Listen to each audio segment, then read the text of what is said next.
welcome back to our wisdom workshop. Hi, Julia. Hi, Chloe. And we welcome today our guest, Gitta Peyn from FORMWELT. A very warm welcome, Gitta. Thank you. I'm very, very grateful for you having me. Both of us just recently came to know each other when I attended one complexity workshop of yours. And you have created FORMWELT, which is a coding language for language and meaning, which is based on a linguistic system on injunction to acquire definition. And what I understand is you developed this together with your husband. Maybe you can introduce yourself a little bit more and tell us what exactly FORMWELT is. Okay. Yes, my name is Gitta Peyn. I'm a German researcher concentrating on system and cybernetic analysis, on conflict analysis and language. I met my husband back in 1988, and my idea back then was to create something that helps not only me but others to a higher clarity of thought, to a higher clarity of feeling, to a higher clarity of communication. And in my opinion back then, and I still agree with myself here, the best approach from my side is via language. So I took a deep dive into philosophy, Western and Asian philosophy, Eastern philosophy, into mathematics, into sociology, psychology, and so on, and created a first network of concepts coming from these fields of science in order to help myself to comprehend better how concepts are working for me. I called this back then modeling, went to Ralf, my husband, with it, and he said, good idea, but we need to take mathematics with us because in the end we have to create something that is always that is also accessible for artificial intelligence. We started, as I said, 1988, and the first universal reference system FORMWELT was ready in 1994. It was not self-sufficient back then, but over the years, over the decades, we solved that problem too. I'm living in Germany, in Wendland, Lüchow, that's northern Germany, around about 150 kilometers southeast of Hamburg. You have worked a lot on the topic complexity. How was the idea born and why? And you also developed a program on this topic. So can you tell us a little bit more about that? Yes, back then in 1988, it was foreseeable that mankind will not address the coming meta crisis accordingly to the needs of the people. It was clear that we needed something to help mankind to deal with higher forms of complexity. We have entered a new era where for the first time in the history of mankind, we are emulating reality in synergy with machines. This emergence came from algorithmization, digitization, globalization, and the internet, and confronts us now with emergent complexities. So it was very clear to me that if we wish to address the meta crisis accordingly, we have to ask for relevant qualities in ourselves as human beings.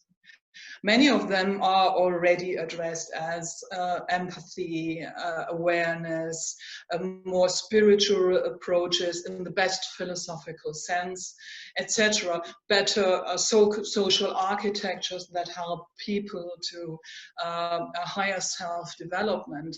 But all of them have one problem. They are paradoxes in themselves. So they always bring with them what we want to avoid, and all emotional concepts tend to ideologize. So we need something else. We need people, or better, let me phrase it this way. When you come into a crisis, what kind of people do you wish on your side? I think, yes, they have to be balanced. Yes, They have to be aware. Yes, they have to be kind people, but they also have, they also need the ability to think precisely, to be decisive, and to think in a more complex way so they can address the coming problems accordingly. So just ask one question back, is that, do you mean it's rather a set of framework we need, and rather the content you're talking about? So we need people, if I'm in a crisis, I need a person who can give me a framework under which I can walk through? You might call it a framework. I have more thought about emergent quality of cognition. I do not think that mankind's evolution has ended.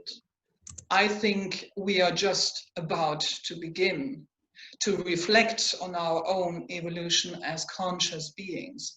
That is one of the many attributes that distinguishes us from animals. We are capable of creating our own evolution in a conscious way. And in order to do that, we need to understand in what environments do we live and how we are connected to them. We need an understanding of what complexity means. That complexity also means it's observer dependent, which means what is complex to one person can be very simple to another, and the other way around. For example, if someone says, let's build the wall, everything is simple, just keep the migrants out of my nation, out of my country. It's a simple solution. For someone who sees the things higher connected, that might seem undercomplex. Yeah, and someone like that might say, well, if you do that, the problems will grow.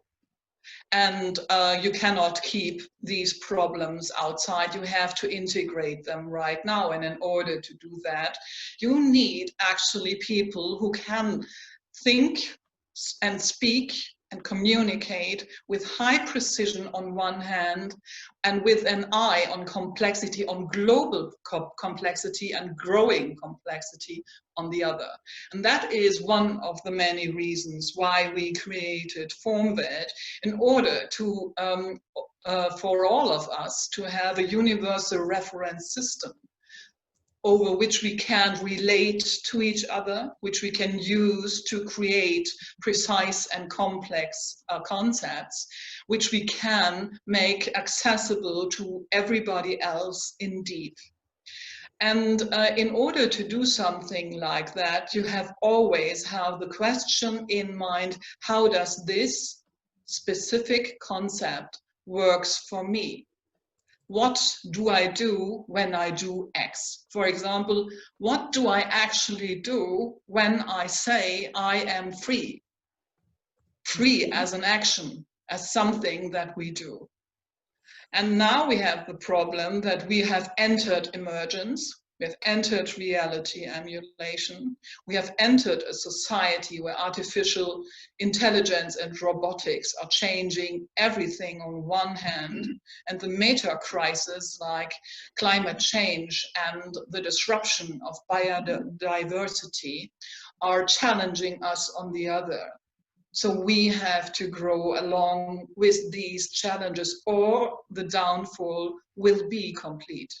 So let me ask something, because as you talk about these challenges we have to go along with, and about the qualities we need and the world we need to understand, are we not restricted or limited by being human compared to animals and plants who communicate on a much deeper level? So when language is one of these most important components of communication as human beings in understanding the world we live in, isn't it that when we talk about complexity, the feelings, our feelings form our thoughts form our words form our actions? And so I would like to refer to this game that we used to play in the childhood, which I remember it is called Stille Post. I think this is silent mail in English. I don't know if they have this game. It's one person whispers something in your ear and you whisper it to the next person, and the next person whispers what they understand to the next person, all the way until in the end, the last one says out the sentence he has heard loud. And what is very funny is that in the end, the sentence that comes out is not the same, which was the sentence that the first one has brought into the game. So this was a funny game when we were children, but nowadays, in the complex world, this is not so fun at all. If there's someone who wants to say something and in the end this comes out in a completely different understanding. So if we now think about inside of us, what we want to express from inside, with all these layers, when we bring it out in communication, are we really saying, are we really doing what we want to do? How important is language in these means? Try to eradicate language from your mind and see what's left. And you will see that it's almost impossible. Yeah, oh, I just said, but plants and animals, I mean, they can do it without language, right? They can do what? Communicate and live and survive. That is to be discussed and to be research, to be a topic of further research. I'm not sure that we can use the same word communication here, because we do not know enough about what is going on in the plant interaction system. Yeah, to me, communication needs someone who actually understands that there is someone else who wants to talk to me. So there is one person and another person, and I think we have to ask what kind of language comes from where, and what kind of language realizes what function where. Body needs emotions to be understood by a consciousness. And on the other side, we need language to communicate with each other, and also their emotions play a very important role.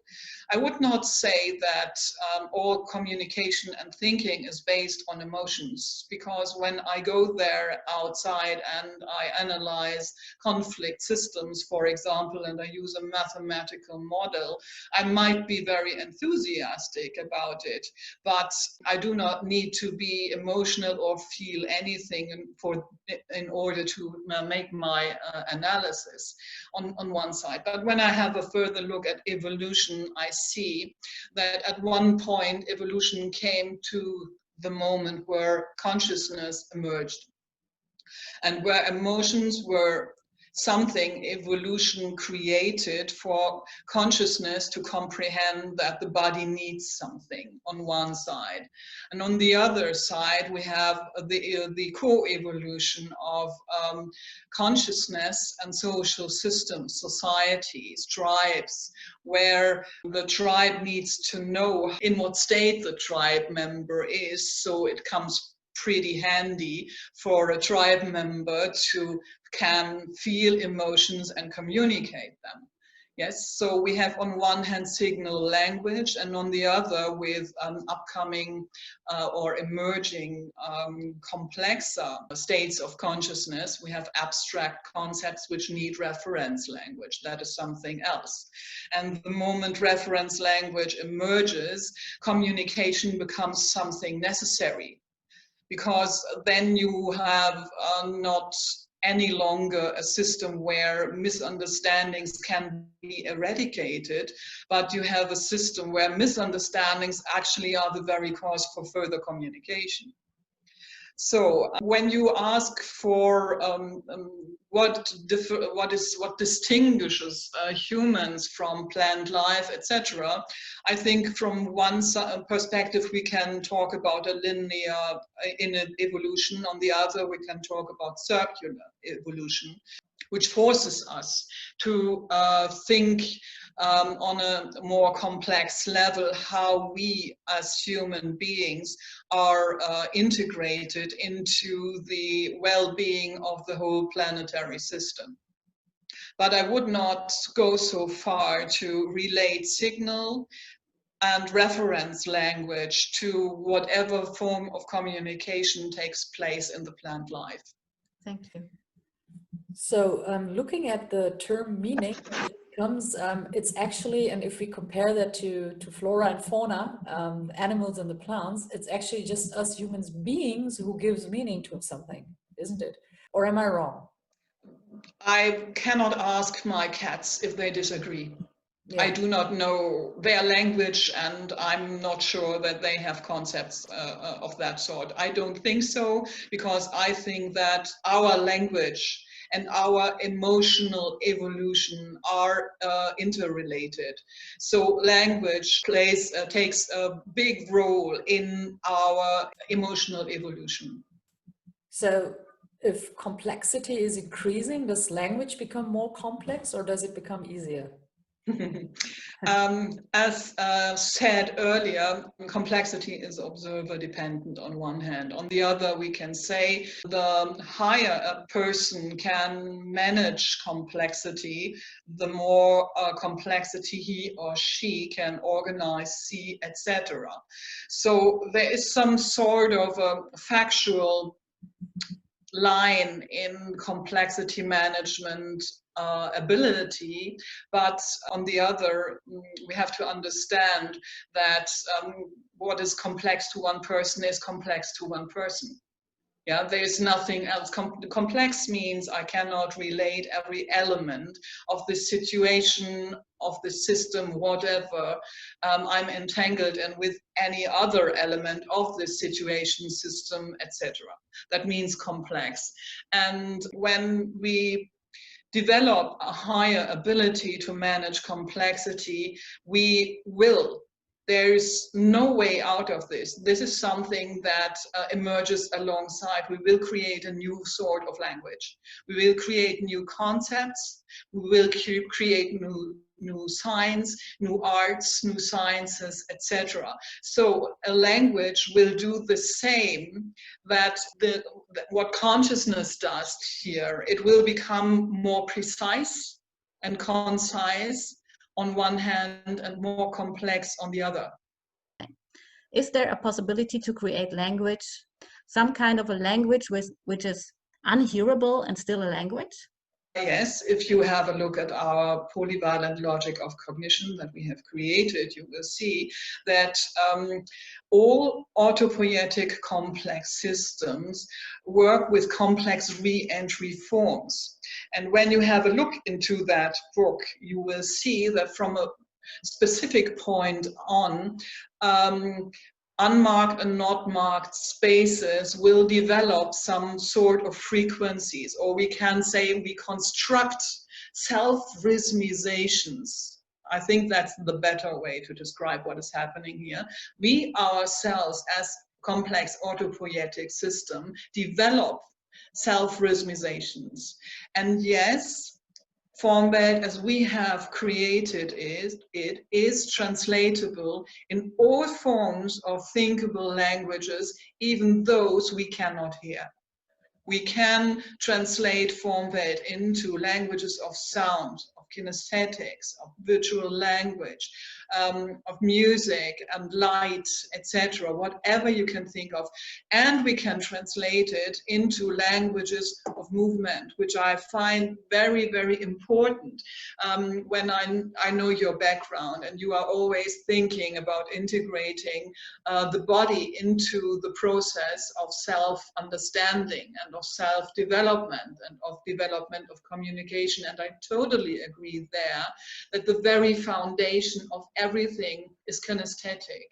So if we only work with a language that touches our mind and our rational thinking, but does not reach deep down into the realm of emotions, which connects us to the body, and does not help with, on the other way around, the body to express itself via unconscious movements, we have a problem that we do not understand the conflicts coming from there. So if we think about a universal language system, we have to think about a universal reference system. And a reference system means that language can emerge to the point that it can be used on a more bodily level. So what you're saying right now, using a universal language, we have touched it a little bit, but just to emphasize that again, is free from cultural background, and all the cultural issues are first of all not to be looked at. Is that correct, what I understood? Yes. I would like to correct myself here a little bit. I use the concept universal language sometimes in order to help people to better understand what we are doing here. But mathematics has proven that there cannot be such thing. What we have created is a universal reference system. So the answer to your question is yes.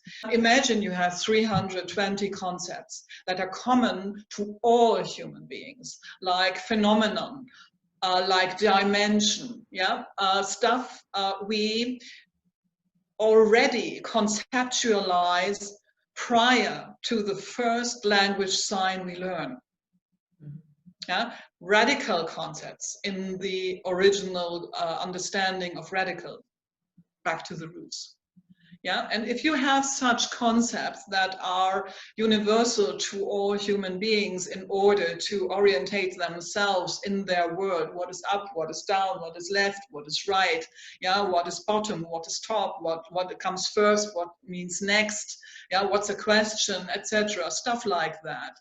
That is basic in mathematics and systems theory, etc. You have created a language concept, like a coding language that helps people to access the very heart of what they mean with whatever concept they use. And that is something people today do not have. Many people do not know what they mean. And people who do not know what they really mean cannot say what they mean. And when they cannot say what they mean, they say what they don't mean. That is cause for so many conflicts. And especially today, when we are in so much need for versatile thinkers, for complex thinkers, for people who can access their own concepts and know what they mean when they're talking. This is something that adds to the meta-crisis in such a way that we block ourselves from solving the meta-crisis challenges. So I hear the sentence very often that we have to simplify complexity. So even in speeches, or when I visit functions or events where people talk about complexity, especially in organizational development and so on, is that possible? No. The moment you start to make complexity more overseeable, you will reach a level when new complexities arise. I really understand where this is coming from. I do understand that people want more harmony, more simplicity in their lives, etc. But this will not be achieved by thinking more simple. It's not enough. Yeah, it is something we have to do, of course. Of course, we have to be empathic and empathetic. Of course, we have to learn to say what we mean in the most simple way. But the most simple language on earth is mathematics. That is something most people are far too complicated for. Yeah, they think too complicated. And when they say, okay, let's make this simple, and let's make this simple as 6-year-old children, they dismiss the fact that 6-year-olds take challenges. Yes, they walk along the wrong side of the bridge railing. They climb into trees where we become dizzy even look at, and stuff like that. They are always challenging themselves, and they live in such a complex world. Everything is new, but they are natural born systemic and logical thinkers. And then we go to school and everything looks complicated, which is a completely different kind of animal than complex. Everybody after that is anybody else telling, let's make this more simple. Yeah, but some things are simple, right? Climate crisis will come. We cannot say, well, that is something more complex. But we have to understand that the problems coming with climate crisis, they are complex and they are wicked problems caused by other wicked problems, etc.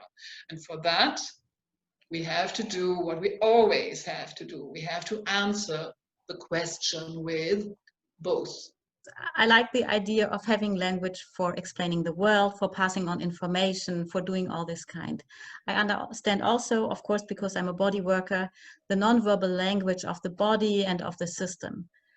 But I still believe there's something on the other side, which is a place where language is not needed, and not nonverbal language and not verbal language and not any language. So something which lies beyond mind. And again, I'm talking about trees, about animals, about something which we cannot grab, which is intangible, but which is there. And I'm not sure if we are, the moment we are creating these concepts, we are creating like something like a blockage of stopping ourselves from really moving beyond. Well, yes and no, and all of it. First, why not? Yeah, why not imagine there is something else? There will always be something else. Evolution will not stop. Yeah, okay. But if you want to talk about it, you need language. If you want to experience it, you need a language system. Yeah, don't put language into a box. Don't understand language only as that thing it was up until now. We can do better. Yeah, we can start creating new forms of language, emergent forms of language. And when we do that, the undetermined you are talking about will become more in reach. And when we do that, another undetermined function will and space will become will emerge, and so on, and so on, and so on. I would completely leave this either neither. I would completely leave this one or the other. It's not that. It's not emotion against rationality. That is a fundamental mechanistic concept. But when it comes to the undetermined, I know something about complexity. Every time I learn to think more precise, new undetermined forms will arise. The moment I reach a new level of complexity management, new complexity will arise.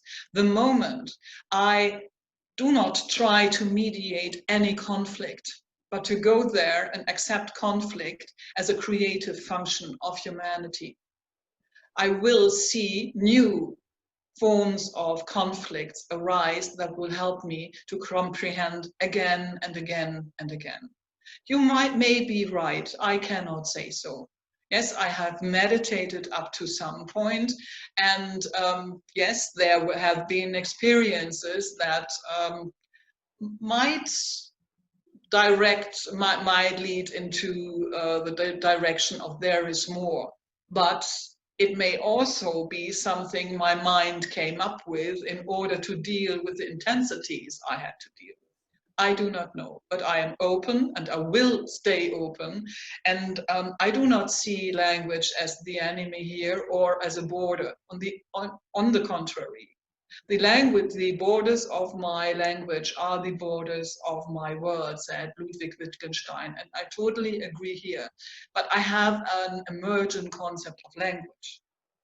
And also, I liked very much how you differentiate between complexity and being difficult, difficulties and not difficulties. What was the complicated word? Complicated, exactly. The word complicated, because I think this is also a term which is mixed up quite often. And I feel and see there is a big difference. Yes. And looking also to the topic leadership of the future, and also bringing now the link to maybe women has one reason, because in one of your last articles you wrote that especially women should learn not always to conciliate, what you right now also said, between everyone and everything. That was a quote which you said. Instead, we should understand that conflictual, restless, unstable, confusing, unclear, blurred things belong to life. How does that help, Gitta?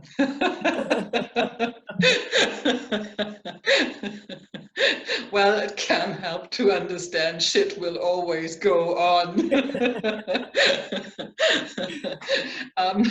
Leadership means orientation, function. It can be a function that is fulfilled by people, by men, by women, by transgender persons, but it can also be something that is fulfilled by organizations, teams, even communication style, marketing, etc. Yeah, so I do not concentrate leadership alone on people. That is one thing. When it comes to women, I often see that we tend to condition over the middle. Yeah, we tend to emotions, to therapy, to social relationships, etc. The MINT disciplines are still something we do not find many women in there. That is one thing. And the other is, since we women have entered the business world, we have enlarged and enriched it with understanding of social architectures, the necessity of empathy, etc., etc., which are really relevant for us to survive. But there is a but. We tend to mediate. And coming from a conflict analysis perspective, there is a function to crisis. The word crisis comes from China, at least as I know, and means something like chance too. So when I look at conflicts, I first see there is something that might deliver something unexpected. The moment we talk to each other, there is conflict. We don't understand each other every time. We don't agree with each other. Our expectations of what the other might say do not work with what the other actually is saying. So conflict is everywhere. And it is what makes people develop new stuff. When you look at the history of innovation, you look at the history of conflict and fragmentation, it is a completely misunderstanding that harmonic structures will be structures that support more innovation. That's not true. Yeah, at least it's not true at all or alone. We all people who work on a higher complexity level, management level, love conflicts. Look at the artists of our history. All of them saw something that wasn't quite what they wanted. It wasn't quite what they wanted to say. They had a conflict in their minds, in their emotions, in their bodies, in their social relationships that they really wanted to express. And it's the same with science. Even when you look at these little umbrella thingies that people do in their drinks, there was someone actually who thought, well, my drink looks boring. Yeah, I want something with more fun added to it. He or she saw a conflict. There was something disagreeable. Yeah, something that wasn't there, and so it was created. Or when you think about these wrappings around coffee to go, yeah, before they were invented, you burned your fingers, and you had a conflict there, and someone defragmented or fragmented the situation. Said, okay, what can be done about this? Yeah, and when women, we tend to go there and everything. Some of us tend to go there and say, oh, we need more harmony, and tend to mediate any conflict and think they have to wash it away and make all understand each other perfectly. It's not always wrong, but when you do that, you will lose the creative people. Yeah, they will be the first to go, and they will say, okay, yeah, I will go elsewhere. This is not my cup of tea. Also here the answer is do both. Challenge yourself, challenge others, go into the conflict. Why do we have to mediate everything? We can also go there and learn to deal with the triggers. There was one situation, it's not so long ago, where some people said to me, Gitta, but you became emotional there. Yeah, well, I am an emotional being. Yeah, I'm not that holy woman with 5 centimeters below the grass, which had nothing to do with the world any longer. I think we do not need such people. What we need are authentic people, truthful people, people who can say what they mean and mean what they say. And in order to do that, we have to develop another perspective on conflict. It reminds me of a conversation I had last week with my friend who came over, and we had a nice breakfast and we were talking about a topic. And on one hand, when I talk with Julia about connection, about female qualities, it's exactly that what you were saying, Gitta, that yes, harmony, connect the people, what are the female qualities? But on the other hand, to shout out loud if something is not okay. And this is, on one hand, we said we need to be connected. On the same time, we really banged our hand on the table and said, no, but not like that. And I think that's what you mean, right? Yes. Yes, and I also asked the questions, what will the children of the future demand from us? And I do not think that they will demand from us equilibrium. I think they will demand that we grasp the problems, that we address the problems properly, that we are decisive, that we are demanding, and that we do not leave the fight. Yeah, that we have to stay on course. I think it's sometimes really important to step back and to mediate and let the others deal with the conflicts, because we should not go up onto every task. The tasks sometimes belong to someone else. And it's very interesting that someone develops something for this coffee thing, that we don't burn our fingers. So who actually is the one who can deal with the climate crisis? I'm not it. So I'm stepping back. I'm just being, and somebody else can find this thing how we don't burn our fingers on the climate crisis. Yeah, and I do not think in excluding the emotional and the harmonic path. I'm the last person. People who know me, I'm all mush. Yeah, all. But on the other side, I see what is necessary. And from our research perspective, no single person can solve the challenges coming with climate crisis. And that is why we created a language that connects us all with a platform that has to be still to be built. We have begun with that, but we are still looking for funding and help there. And in order for people to connect human superintelligences. So if we are at this end of this conversation now, is there anything that, as you talk about it now, that you need funding, or is there some sort of support you are thinking about? Well, yes, the language is ready, the language system is there. We are pretty connected. We have 4 educational projects, pilot projects to start with. What we need is funding. So if you find it interesting to give humanity a universal reference system in order to develop these qualities I'm talking about, to think precise, to communicate precise, to think complex, to communicate complex, to develop emergent qualities in human beings and human life, please connect me and feel free to support our research and the platform in any way you can think of. Cool. Well, thank you so much, Gitta, for your time. And I can talk to you for hours because I love what you do, and it's very interesting. But thank you so much. And you're writing so wonderful articles on these topics on different blog sites, if I'm not wrong, and it's worth reading them. That's all I can say, and also to get in touch with you if companies and people are interested to know more about FORMWELT, complexity, language, and meaning. And cheerio, thanks to both of you. This was challenging and very nice, and I liked this little spit of spat that was behind it.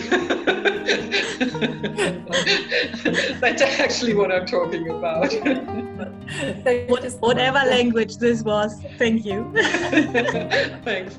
Bye, folks. Bye. See you. Bye. Bye.